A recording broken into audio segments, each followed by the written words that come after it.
கண்கள் மிகவும் மென்மையானவை. கண்களை சுற்றி 12 தசைகள் இயங்குகின்றன. இவற்றில் ஏதாவது ஒன்றில் பாதிப்பு ஏற்பட்டால் கூட கண்ணோய் வருகிறது. இதனால் கண்கள் கனமாக தோன்றுவதுடன் விரைவில் சோர்வடையும். பார்வை மங்குவதற்கும் வாய்ப்புள்ளது. ஓவியம், எம்பிராய்டரி போன்ற நுட்பமான வேலை செய்பவர்களுக்கு அஸ்டனோபியா என்ற தொந்தரவு வரும். தொடர்ந்து டிவி, சினிமா பார்த்தால் கண்கள் சோர்வடையும். கண்களில் வலி இருக்கும். இமைகள் கனமாக இருக்கும். தலைவலியும் வரும். மேலும் தொடர்ந்து படிக்கும் போது கண் மங்கலாக தோன்றும். நீண்ட நேரம் இரவில் விழித்து டிவி பார்ப்பதாலும் கண் பாதிப்பு ஏற்படும். இதனால் கண்ணின் கருவிழி மற்றும் கண் இமைகளின் உட்பகுதி விளிம்பு ஆகியவற்றில் சில நோய் அறிகுறிகள் தென்படும்.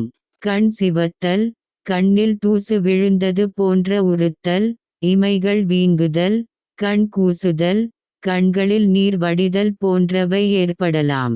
சிலருக்கு கண்கள் எப்போதுமே சிவப்பாக காணப்படும். மதுப்பழக்கம் உள்ளவர்களுக்கு பொதுவாக இரத்த குழாய்கள் விரிவடையும்.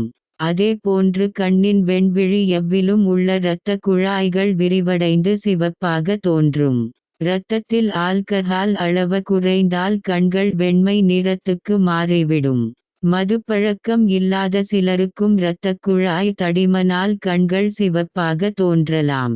இதனை குளிர் கண்ணாடி அணிந்து சமாளிக்கலாம்.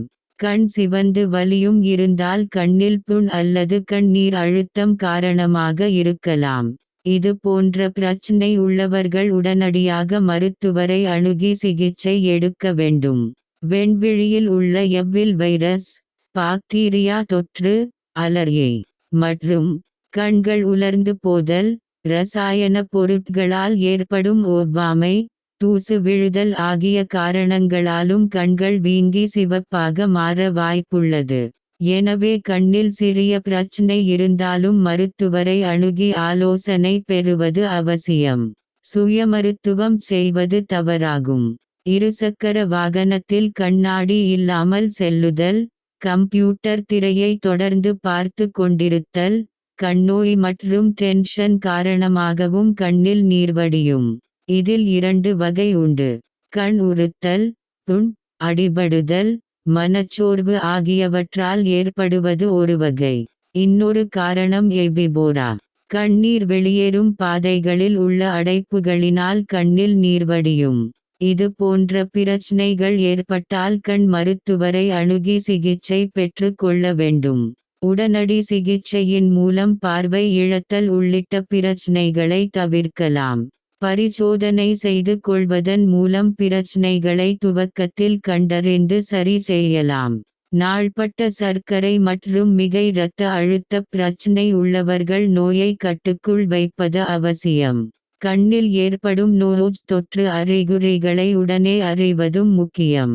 திடீர் பார்வை இழப்பு, தெளிவற்ற பார்வை, கண்களில் ஒளி வீசுதல், கருப்பு புள்ளிகளின் தோற்றம் போன்றவை கண் அழுத்த நோய் அல்லது மூளை பாதிப்பின் விளைவாக இருக்க வாய்ப்புள்ளது.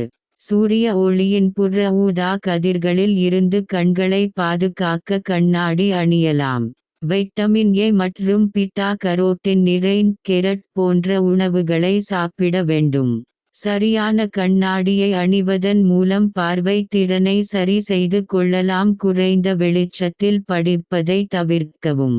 கண்ணில் நீர் வடிந்தால் கண்களை கசக்க கூடாது. கண்களை மூடிய நிலையில் 10 நிமிடத்துக்கு சூடான ஒத்தடம் கொடுக்கலாம். சிவந்த கண்கள் பிரச்சனை உள்ளவர்கள் வெந்நீரில் துணியை நனைத்து பிழிந்து ஒத்தடம் கொடுக்கலாம். கண் நோய் ஏற்பட்டால் கைகளை அடிக்கடி கழுவவும். வீட்டில் ஒவ்வொருவருக்கும் தனித்தனி உபயோகிக்கவும். கண் அழகு சாதனப் பொருட்கள் பயன்படுத்துவதை தவிர்க்கவும். தலையணை உறையை தினமும் மாற்றவும். இது போன்ற நடைமுறைகளை கடைபிடிப்பதன் மூலம் கண் நோயால் ஏற்படும் பாதிப்புகளை குறைக்கலாம்.